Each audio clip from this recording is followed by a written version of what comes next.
இந்த வீடியோ வந்து ரொம்ப உங்களுக்கு ஹெல்ப்ஃபுல்லா இருக்க போது ஏன்னு பாத்தீங்க அப்படின்னா நமக்கு அக்சென்ச்சர் பத்தி இன்டர்வியூ ப்ராசஸ்க்கு ஒரு வீடியோ போட்டிருக்கோம். பட் நீங்க ஒரு அக்சென்ச்சர் ஆஃபர் லெட்டர் கையில வச்சிருக்கீங்க அப்படின்னா நீங்க ஜாயின் பண்றதுக்கு முன்னாடி என்னெல்லாம் தெரிஞ்சுக்கணும், அங்க எப்படிலாம் ட்ரைனிங் இருக்கும், நீங்க ஒன்ஸ் ஜாயின் பண்றதுக்கு முன்னாடியே ஓகே இப்படி ஜாயின் பண்ண இதெல்லாம் இருக்கும்னு சொல்லிட்டு நீங்க ப்ரிப்பேர் ஆகிட்டு போனீங்க அப்படின்னா உங்களுக்கு அந்த ட்ரைனிங் நெக்ஸ்ட் ப்ராசஸ் எல்லாமே ரொம்ப ஈஸியா இருக்கும். ஸோ அதுக்காகவே இந்த வீடியோ வந்து ரொம்ப எக்ஸ்க்ளூசிவா கிரியேட் பண்ணியிருக்கோம். நீங்க வந்து அக்சென்ச்சர் ஜாயின் பண்றதுக்கு முன்னாடி என்னெல்லாம் தெரிஞ்சுக்கணுன்றதுக்காக தான் இந்த complete video. So please get into video. I am Ramya. I am working as a top tech company. Point 1 என்னன்னு பாத்தீங்க அப்படின்னா எல்லாருக்கும் டவுட் தான் what will be my role ன்னு எல்லாருக்கும் டவுட் இருக்கும். ஸோ என்னவா இருக்கும்னு பாத்தீங்க அப்படின்னா அப்ளிகேஷன் டெவலப்மெண்ட் அசோசியேட்டா தான் இருக்கும். நீங்க வந்து ஃப்ரெஷரா ஜாயின் பண்ணீங்க அப்படின்னா ஸோ இந்த வீடியோ வந்து மேக்ஸிமம் ஃப்ரெஷருக்காக மட்டும்தான் யூஸ் ஆகும். நீங்க வந்து எக்ஸ்பீரியன்ஸா ஜாயின் பண்ணீங்க அப்படின்னா ஆல்ரெடி நீங்க ஒரு ரோல் இருப்பீங்க பாத்தீங்களா, ஸோ அந்த ரோல் தான் நீங்க போவீங்க. பட் நீங்க ஒரு ஃப்ரெஷரா ஜாயின் பண்ணீங்க அப்படின்னா அப்ளிகேஷன் டெவலப்மெண்ட் அசோசியேட் அந்த ரோல்ல தான் நீங்க வந்து கம்பல்சரி உங்களை எடுப்பாங்க. ஸோ நீங்கள் இது உங்களோட பேக்கேஜ் எவ்வளோன்னு பார்த்தீங்க அப்படின்னா அக்சென்ச்சர் வந்து 4.5 LPA வரைக்கும் ப்ரெஷருக்கு கொடுக்குறாங்க. ஸோ இது வந்து உங்களோட ஆஃபர் லெட்டரே எல்லாமே மென்ஷன் ஆயிருக்கும். ஸோ ஆஃபர் லெட்டரில் முன்ன பின்ன சேஞ்சஸ் இருந்துச்சுன்னா அதுதான் உங்களோட ஆஃபர் லெட்டர். அண்ட் 5 வந்து உங்களோட ஆனுவல் பேக்கேஜ் அப்படின்னா உங்களோட இன்ஹான்ஸ் சேலரி எவ்வளோ இருக்குன்னு பார்த்தீங்க அப்படின்னா 28 to 30 இருக்கும். ஸோ இதான் இன்ஹான்ஸ் சேலரி. இன்ஹான்ஸ் சேலரினா என்ன, வேரியபிள் பே என்ன அப்படின்னா உங்களுக்கு ஒரு தனி வீடியோ வேணும்னா அதையும் கமெண்ட் செக்ஷனில் கமெண்ட் பண்ணுங்க, கம்ப்ளீட்டாக ஒரு வீடியோ போடுறேன். பட் இப்படி தான் இருக்கும். நீங்கள் வந்து 4.5 LPA வாங்கினீங்க அப்படின்னா உங்களுக்கு மந்த்லி வந்து 28 to 30 வரும். சம்டைம்ஸ் 28 தான் வரும். ஸோ இதுதான் வந்து உங்களுக்கு சேலரி பேக்கேஜாக இருக்கும். பாயிண்ட் நம்பர் 2 என்ன அப்படின்னா பிஃபோர் ஜாயினிங் வாட்ஸ் த ப்ராசஸ்னு உங்களுக்கு டவுட் இருக்கலாம். ஏன்னா இப்போ நீங்கள் ஒன்ஸ் ஆஃபர் லெட்டர் கையில் வச்சிருக்கீங்க அப்படின்னா நீங்கள் வந்து ஜாயின் பண்ணுற டேட் வந்து உங்களுக்கு வந்து இப்போ ஃபார் எக்ஸாம்பிள் வந்து உங்களுக்கு டிசம்பர்ல இருக்குன்னு வச்சுக்கோங்க. உங்களுக்கு இப்போவே ஒரு ஆஃபர் லெட்டர் வந்துருச்சு அப்படின்னா நீங்கள் உங்களுக்கு இந்த இப்போலேருந்து டிசம்பர் வரைக்குமே உங்களுக்கு ஒரு பயங்கர கேப் இருக்கு. ஸோ இந்த ஒரு கேப்ல என்ன நடக்கும்னு உங்களுக்கு வந்து ஒரு கியூரியஸ் இருந்துச்சு அப்படின்னா என்னமா நடக்கும்னு பார்த்தீங்க அப்படின்னா ஃபர்ஸ்ட் வந்து உங்களுக்கு வந்து டாக்குமெண்ட் வெரிஃபிகேஷன் நடக்கும். ஸோ உங்களுக்கு வந்து ஃபுல் அண்ட் ஃபுல் எல்லாமே செக் பண்ணுவாங்க. அவங்க வந்து கொடுத்துருப்பாங்க ஒரு செட் ஆஃப் டாக்குமெண்ட்ஸே கொடுத்துருப்பாங்க, இதெல்லாம் நான் செக் பண்ணுறேன்னு சொல்லிட்டு அதெல்லாம் நீங்கள் ப்ராப்பராக வந்து சென்ட் பண்ணி அந்த டாக்குமெண்ட் எல்லாமே வெரிஃபை பண்ணுற மாதிரி இருக்கும். ஸோ இது எல்லாமே டாக்குமெண்ட் வெரிஃபிகேஷன் ஒரு பக்கம். ஸோ டாக்குமெண்ட் வெரிஃபிகேஷன் வந்து பேரலா நடந்துட்டே இருக்கும். இது போக அக்சென்ச்சர் என்ன ப்ரொவைட் பண்ணுவாங்க பார்த்தீங்க அப்படின்னா லேர்னிங் மாடியூல்ஸ் ப்ரொவைட் பண்ணுவாங்க.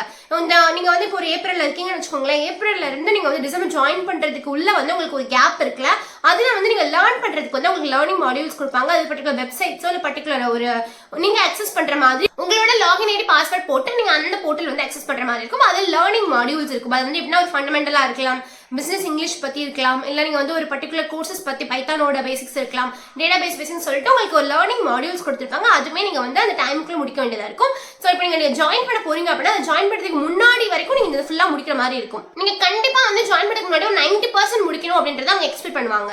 பாயிண்ட் நம்பர் 3 என்ன அப்படின்னா நீங்க ஒன்ஸ் ஜாயின் பண்ணதுக்கு அப்புறம் வாட் இஸ் மை ப்ராசஸ்னு கேட்கலாம். ஸோ அது வந்து க்ரூஷியல் பார்ட். இப்போ நீங்கள் வந்து டாக்குமெண்ட்ஸ் வெரிஃபிகேஷன் எல்லாம் முடிஞ்சு லேர்னிங் மாடியூல்ஸ் எல்லாம் முடிச்சு நீங்கள் வந்து ஓரளவுக்கு நீங்கள் உள்ள ஜாயின் பண்ணிட்டீங்க, உங்களோட அந்த ஃபர்ஸ்ட் டே வந்துருச்சு. ஸோ ஃபர்ஸ்ட் டேக்கு அப்புறத்துலேருந்து உங்களுக்கு என்னென்ன நடக்கும்னு பார்த்தீங்க அப்படின்னா ஃபர்ஸ்ட் டே முடிஞ்சதுக்கு அப்புறமே ஒரு 1 வீக் கிட்ட வந்து உங்களுக்கு ஹெச்ஆர் ட்ரைனிங் மாதிரி நடக்கும். ஸோ இதுதான் வந்து எங்களோட கோட் ஆஃப் கண்டக்ட்னு சொல்லி உங்களோட ஆஃபீஸ் பற்றி கல்ச்சர்ஸ் எல்லாமே வந்து உங்களுக்கு எக்ஸ்பிளைன் பண்ணுவாங்க. பண்ணி முடிச்சு எல்லாம் நீங்கள் ஒரு செட்டில் ஆனதுக்கப்புறம் உங்களுக்கு என்ன டெஸ்ட் வைப்பாங்கன்னு பார்த்தீங்க அப்படின்னா உங்களுக்கு வந்து ஃபண்டமெண்டல் ஸ்கில் பேஸ்ட் அசஸ்மெண்ட் வைப்பாங்க. ஸோ எல்லாமே கம்பல்சரியாக எழுதணும். அந்த அசஸ்மெண்ட் வந்து ரொம்பலாம் கஷ்டமா இருக்காது, ஒரு ஃபண்டமெண்டல் பேஸ் மட்டும் தான் இருக்கும். பைத்தானோட ஃபண்டமெண்டல், ஜாவாவோட ஃபண்டமெண்டல், எஸ்கியூஎல் டேட்டா பேசஸ் பற்றி நீங்கள் லேர்னிங் மாடியூல்ஸ் ஓரளவு படிச்சிருப்பீங்க பார்த்தீங்களா, அதை வச்சு உங்களுக்கு கொடுப்பாங்க. நீங்கள் லேர்னிங் மாடியூல்ஸ் உங்களுக்கு எந்த மாதிரி கொடுத்துருக்காங்களோ அதை வச்சு நீங்கள் வந்து ஒரு அசியூம் பண்ணிக்கலாம் நமக்கு எந்த மாதிரியான ஒரு அசஸ்மெண்ட் வந்து வரப்போகுதுன்னு சொல்லிட்டு. ஸோ அந்த அசஸ்மெண்ட்ல வந்து நீங்கள் வந்து ஒரு 65% மேலே எடுத்தீங்க அப்படின்னா 65 to 70% மேல எடுத்தீங்க அப்படின்னா உங்களுக்கு வந்து 10K வரைக்கும் போனஸ் கொடுப்பாங்க. நீங்க ஃப்ரெஷரா ஜாயின் பண்ணியிருந்தாலும் அக்சென்ச்சர்ல இந்த ப்ரொசீஜர் இருக்கு. ஸோ நீங்க வந்து 10K வரைக்கும் உங்களுக்கு போனஸ் கிடைக்க சான்ஸ் இருக்கு. வித் நீங்க வந்து லேர்னிங் மாடியூல்ஸ்லுமே வந்து 98% முடிச்சிருக்கணும். ஸோ லேர்னிங் 98% அண்ட் ஆல்சோ நீங்க அந்த அசஸ்மெண்ட்ல வந்து நீங்க வந்து 65% to 75% மேல எடுத்தீங்க அப்படின்னா உங்களுக்கு ஆப்வியஸா கொடுப்பாங்க. இதுல எந்த மாதிரி கொஸ்டின்ஸ் வந்து பாத்தீங்க அப்படின்னா 100 கொஸ்டின்ஸ் இருக்கும், 100 மார்க்ஸுக்கு இருக்கும். ஆக்சுவலா அதுல வந்து 50 MCQ இருக்கும், 2 கோடிங் கொஸ்டின்ஸ் இருக்கும். இந்த 50 MCQ தான் வந்து பைத்தான், ஜாவா, எஸ்கியூஎல் பேஸ் பண்ணி இருக்கும். 2 கோடிங் கொஸ்டின்ஸ் வந்து உங்களுக்கு ஏதாவது உங்களுக்கு வந்து ஸ்பெசிபிக் லாங்குவேஜஸ்ல நீங்க பைத்தான் வேணா பைத்தான் எழுதலாம், ஜாவானா ஜாவான்னு சொல்லிட்டு உங்களுக்கு பர்டிகுலர் லாங்குவேஜஸ் இருக்கும், நீங்க அதில் படிச்சுக்கலாம். ஸோ இதுதான் வந்து நீங்க ஒன்ஸ் ஜாயின் பண்ணி முடிச்சுட்டு ட்ரைனிங் போறதுக்கு முன்னாடி, ட்ரைனிங்கிறது ஸ்ட்ரீம் ட்ரைனிங் வந்து கண்டக்ட் பண்ணுவாங்க. அதுக்கு முன்னாடியே இந்த மாதிரி ஸ்கில்ஸ் வந்து எவாலுவேட் பண்ணி உங்க போனஸ் செக் வைப்பாங்க. இப்போ எல்லாருக்குமே ஒரு டவுட் இருக்கும், ஓகே நான் ஃபண்டமெண்டல் இந்த ஸ்கில் பேஸ்ட் ட்ரைனிங்கை நான் வந்து அட்டென்ட் பண்றேன், பட் நான் வந்து ஃபர்ஸ்ட் டைம் பாஸ் ஆகலைங்க அப்படின்னா உங்களுக்கு போனஸ் கிடைக்காது. First point. செகண்ட் பாயிண்ட் வந்து என்ன வேலை விட்டு தூக்கிடுவாங்க, நல்லா பயம்லாம் கிடையாது. உங்களுக்கு ஆப்பர்ச்சுனிட்டிஸ் உங்களுக்கு இருக்கும். நீங்க ஒரு அட்டெம்ப்ட்ல முடிக்கல அப்படின்னா செகண்ட் அட்டெம்ப்ட், தேர்ட் அட்டெம்ப்ட் பண்ற மாதிரி இருக்கும். இப்போ நீங்க ஒரு மேக் ஷூர் நீங்க தேர்ட் அட்டெம்ப்ட்லயே முடிக்கிற மாதிரி பாருங்க. இல்லைன்னா உங்களோட ட்ரைனிங் வந்து லேட் ஆகிட்டே இருக்கும். ஸோ அதுவுமே நல்லா இருக்காது.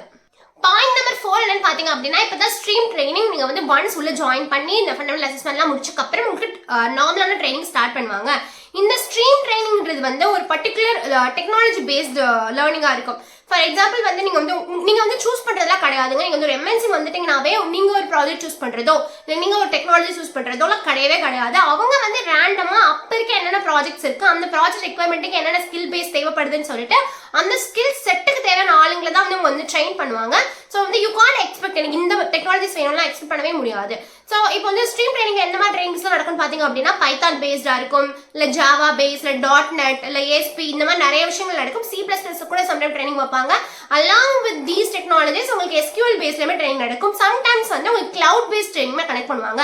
இல்லை இப்போ கிளவுட்லாம் வந்து ரொம்ப வந்து சூப்பராக போயிட்டு இருக்கு இல்லையா? ஸோ வந்து உங்களுக்கு மைக்ரோசாஃப்ட் அஜூர் ட்ரைனிங் நடக்கலாம், இல்லை AWS ட்ரைனிங், கூகுள் ட்ரைனிங் சொல்லிட்டு அப்போ அந்த இதில் உங்க கம்பெனி கூட யார் பார்ட்னர்ஷிப்பா இருக்காங்க, உங்க கம்பெனில இன்டர்னலா சொல்லி கொடுக்குறாங்க அப்படின்றத வச்சு உங்களுக்கு நடக்கும். ஸோ இதுதான் வந்து கம்ப்ளீட்டா அந்த ஸ்ட்ரீம் ட்ரைனிங் நடக்க வேண்டியது. இந்த ஸ்ட்ரீம் ட்ரைனிங் முடிச்சதுக்கு அப்புறமா என்ன பண்ணுவாங்க அப்படின்னா, நீங்க இதுல வந்து ரொம்ப முக்கியமான விஷயம் என்ன சொல்ல போறேன்னா, நீங்க ட்ரைனிங் எல்லாமே வந்து கேஷுவலா அட்டெண்ட் பண்ணாதீங்க. Training is very very important. நீங்க வந்து ஒவ்வொரு ட்ரைனிங் முடிச்சதுக்கு அப்புறமே உங்களுக்கு வேலிடேஷன் நடக்கும். ஸோ இப்போ இந்த ஸ்கில் ட்ரைனிங் முடிச்சதுக்கு அப்புறமே உங்களுக்கு வந்து ஒரு அசஸ்மெண்ட் பேஸ்டு அகேன் வந்து ஃபண்டமெண்டல் அசஸ்மெண்ட் எழுதுன மாதிரி இங்க ஒரு கோடிங் கொஸ்டின்ஸ் கொடுப்பாங்க. நீங்க எதுல ட்ரெயின் ஆயிருக்கீங்களோ, உங்க ஸ்ட்ரீம் பேஸ்ட் ட்ரைனிங் எதுல ட்ரெயின் பண்ணிருக்கீங்களோ அதுக்கு வந்து நீங்க வந்து ஒரு அசஸ்மெண்ட் எழுதுற மாதிரி இருக்கும். இந்த அசஸ்மெண்ட்ல நீங்க 75% அபவ் எடுத்தீங்க அப்படின்னா உங்களுக்கு 25 வரைக்கும் போனஸ் கொடுப்பாங்க. இல்ல அப்படின்னா நீங்க வந்து போனஸ் எல்லாம் வேண்டாம், நான் வந்து 2வது 3வது அட்டெம்ப்ட்ல பண்ண போறேன் அப்படின்னா நீங்க அப்படியும் பண்ணலாம். பட் 3வது 4வது அட்டெம்ப்ட் நீங்க எக்ஸாஸ்டட் ஆக என்ன ஆகும் அப்படின்னா, நீங்க வந்து அப்படியே ஹோல்ட் ஆயிருவீங்க. நெக்ஸ்ட் பேட்ச் வந்து திரும்ப இந்த எக்ஸாம் எழுதுவாங்களே, அப்பதான் நீங்க அந்த எக்ஸாம் எழுத முடியும். ஸோ மேக் ஷூர் நீங்க வந்து 1 or 2 அட்டெம்ப்ட்ஸ் நீங்க முடிக்கிற மாதிரி பாருங்க. Point number 5, it's very important. What kind of projects I will கெட்னு உங்களுக்கு எல்லாருக்கும் ஒரு டவுட்ஸ் இருக்கும். But I'm really very sorry. நீங்க ஒரு எம்என்சிக்குள்ள வரீங்க அப்படின்னா இந்த மாதிரி ப்ராஜெக்ட்ஸ் தான் நீங்க போவீங்க. இல்லை இதுக்கு தான் அந்த சர்டன் கிரைட்டீரியா இருக்குன்னா கிடையவே கிடையாது. நீங்க வந்து உங்க ட்ரைனிங் வந்து உங்களுக்கு பைத்தான்ல கொடுத்துருக்கலாம். அப்ப நம்ம நினைப்போம் நமக்கு டெவலப்மெண்ட் ப்ராஜெக்ட்ஸ் தான் கிடைக்கும் போது நினைப்போம். பட் டெவலப்மெண்ட் ப்ராஜெக்ட்ஸ் தான் கிடைக்கும் கிடையாது. நீங்க உங்களுக்கு பைத்தான் ப்ராஜெக்ட்ஸ்ல கொடுத்திருந்தாலும், உங்க பைத்தான் ட்ரைனிங் கொடுத்திருந்தாலுமே அப்ப என்ன ப்ராஜெக்ட்ஸ் அவைலபிளா இருக்கோ உங்க அதுதான் கிடைக்கும். ஸோ இதுல நம்ம வந்து விஷ் தான், ஒரு வந்து லக்கு தான் நீங்க வந்து டெவலப்மெண்ட் ப்ராஜெக்ட்ஸ் கிடைக்கிறது. சப்போர்ட்டும் கிடைக்கும், டெவலப்மெண்ட் ப்ராஜெக்ட்ஸும் கிடைக்கும். இல்ல உங்களுக்கு சப்போர்ட்ல போய் ஜாயின் பண்ணிட்டீங்க, உங்களுக்கு பிடிக்கல அப்படின்னா 1 or 2 இயர்ஸ்க்கு அப்புறம் இன்டர்னல் மூவ் ஆக நீங்க ட்ரை பண்ணலாம். இல்ல அப்படின்னா நீங்க வெளியிலேயும் மூவ் ஆக ட்ரை பண்ணலாம். So this is the complete process once you have join the Accenture. So இந்த வீடியோ வந்து ரொம்ப யூஸ்ஃபுல்லாக நம்புறேன். இதில் வந்து உங்களுக்கு நிறைய டவுட்ஸ் இருக்கு, இல்லை நான் ஏதாவது பாயிண்ட் மிஸ் பண்ணியிருந்தேன் அப்படின்னா நீங்க வந்து கமெண்ட் செக்ஷன்ல கீழே வந்து ஆட் பண்ணுங்க. இது வந்து அடுத்து ஜாயின் பண்றவங்களுக்கு ரொம்ப ரொம்ப யூஸ்ஃபுல்லாக இருக்கும். 2024ல இதுதான் ப்ரொசீஜரா இருக்கு. ஸோ இந்த வீடியோ வந்து யாருக்கெல்லாம் தேவை நினைக்கிறீங்களோ உங்க எல்லாத்துக்கும் ஷேர் பண்ணுங்க. இந்த மாதிரியான மோர் யூஸ்ஃபுல் வீடியோ கண்டிப்பா ஃபாலோ பண்ணுங்க. Until then by.